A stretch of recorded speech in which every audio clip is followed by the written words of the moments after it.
Beta HCG एक ऐसा hormone है जो कि हमारे शरीर में जब भी प्रेगनेंसी या इस तरीके के कोई लक्षण आते हैं तो ये जो हार्मोन है इसका लेवल जो है वो बढ़ने लगता है। मान लीजिए अगर कोई लेडी आ रही है, उसका UPT test, pregnancy test negative आ रहा है, कुछ दिन उसको ड्यू हो गए हैं, तो हम उसे एक टेस्ट बोलते हैं जिसको बीटा एचसीजी बोला जाता है। तो ये टेस्ट जो होता है ब्लड के थ्रू होता है। जब कराया जाता है तो इसकी मात्रा यदि 5 से ज़्यादा आती है तो ये पॉजिटिव कहलाता है। और हमेशा इसको सीरियली इन्वेस्टिगेट करना चाहिए कि प्रेगनेंसी हमारी सक्सेसफुल हो रही है कि नहीं। मान लीजिए कि बीटा एचसीजी का लेवल यदि 5 से अबव आ रहा है और हम 3 डेज़ के बाद उसको रिपीट 72 आवर्स के बाद रिपीट कराते हैं तो उसका लेवल डबल हो जाना चाहिए।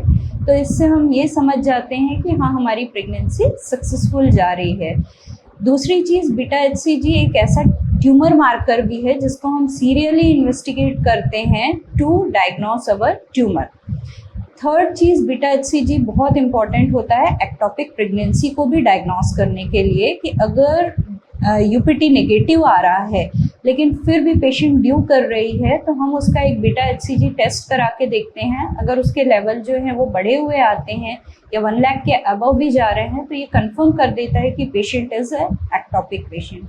सो कई तरह की चीज़ें हैं जिनमें बीटा एचसीजी जो है हमारा बहुत हेल्पिंग हैंड होता है। हाइडेटिफॉर्म, मोल और इस तरीके के भी जो हमारे कैंसर वाले जो यूट्राइन कैंसर के कुछ पेशेंट्स होते हैं जिनमें हमें सीरियल बीटा एचसीजी टाइटर करा के देखना होता है। उसके लेवल को हर 72 घंटे में हम चेक करते हैं कि उसके लेवल में क्या वेरिएशन आ रहा है, उसके अकॉर्डिंग हम पेशेंट का ट्रीटमेंट डिसाइड करते हैं। Thank you.